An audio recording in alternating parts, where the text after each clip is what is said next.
merupakan organ atau alat kelamin yang tampak dari luar. Dapat dilihat bila wanita dalam posisi litotomi. Fungsi genitalia eksterna adalah untuk kopulasi. Genitalia eksterna terbagi menjadi 8 bagian. Yang pertama, vulva. Yang kedua, mons veneris. Yang ketiga, labia mayora. 4, labia minora. Yang kelima, klitoris atau clentit. Yang keenam, vestibulum. Yang ketujuh, himen atau selaput darah. Dan yang kedelapan adalah perineum. Genitalia eksternal terbagi menjadi 8 bagian, yaitu mons pubis, labium majora, labium minora, anus, vagina opening, himen, kemudian urethral opening, dan klitoris. Mons pubis adalah jaringan lemak subkutan berbentuk bulat yang lunak dan padat serta merupakan jaringan ikat jarang di atas simfisis pubis. Setelah pubertas kulit dari mons veneris tertutup oleh rambut. Labium majora adalah bibir luar yang lebih besar dari genitalia perempuan. Kemudian labium minora adalah bibir bagian dalam yang lebih kecil pada genitalia perempuan. Anus adalah bagian terakhir dari saluran pencernaan. Vaginal opening merupakan saluran yang menghubungkan serviks atau leher rahim ke bagian luar tubuh. Himen adalah jaringan kulit sangat tipis yang melapisi pintu terbukanya vagina. Urethral opening adalah saluran yang menghubungkan kantung kemih ke lingkungan luar tubuh. Klitoris merupakan organ yang terdapat dalam kelamin. Klitoris memiliki fungsi untuk meningkatkan hasrat seksual seseorang apabila disentuh. Kelenjar Bartholin adalah kelenjar yang terletak di kedua sisi bibir vagina. Kelenjar ini berukuran kecil sehingga tidak mudah terdeteksi oleh tangan maupun mata. Kelenjar ini berfungsi mengeluarkan cairan yang berperan sebagai pelumas saat berhubungan seksual. Kelenjar skin berguna untuk melumasi daerah bukaan uretra dan jaringan sekitarnya. Cairan ini diduga memiliki peran untuk melindungi uretra dari infeksi. Genitalia internal merupakan organ atau alat kelamin yang tidak tampak dari luar, terletak di bagian dalam dan dapat dilihat dengan alat khusus atau pembedahan. Genitalia internal terdiri dari 4 bagian. Yang pertama, ovarium, yang kedua tuba fallopi, yang ketiga uterus, dan yang keempat adalah cervix.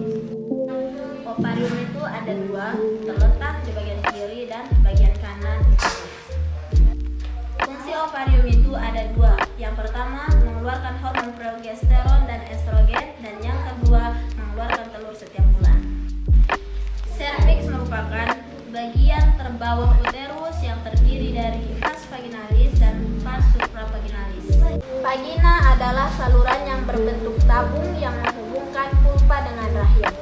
Fungsi vagina adalah sebagai berikut: 1. Saluran untuk keluarnya menstruasi dari rahim. 2. Tempat senggama. Dan 3. Jalan rahim. Uterus merupakan suatu organ muskular berbentuk seperti pir yang terletak di antara kandung kencing dan rektum. Fungsi dari uterus adalah: yang pertama, setiap bulan berfungsi dalam pengeluaran darah haid dengan ditandai adanya perubahan dan pelepasan dari endometrium. Yang kedua, selama kehamilan sebagai tempat implantasi, retensi, dan nutrisi konseptus. Yang ketiga, saat persalinan dengan adanya kontraksi dinding uterus dan pembukaan cervix uterus, isi konsepsi dikeluarkan. Tuba fallopi terdapat pada tepi atas ligamentum latum, berjalan ke arah lateral kornu uteri kanan dan kiri. Fungsi dari tuba fallopi terdiri dari 2, yaitu 1. Menangkap dan membawa ovum dari ovarium ke uterus, dan yang kedua tempat terjadinya konsepsi.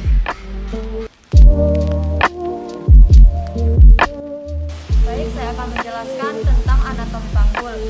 Anatomi panggul dibagi menjadi 2 bagian, yaitu ada fungsional dan ada bagian. Panggul fungsional dibagi menjadi 2, yaitu pelvic mayor dan pelvic minor. Di mana pelvic mayor mayor di atas tulang lineal terminalis, dan di sini pelvic minornya terletak di bawah lineal terminalis. Saya akan sebutkan bagian tulang panggul. Di sini ada sacrum, os sacrum, di sini os ilium, ini os lumbar, ini ada os pubis dextra dan os pubis sinistra yang digabung oleh simfisis pubis. Di sini ada foramen obturatum, dan di sini ada os pubis. Ini ada oksigis atau tulang ekor. Ini namanya os acetabulum.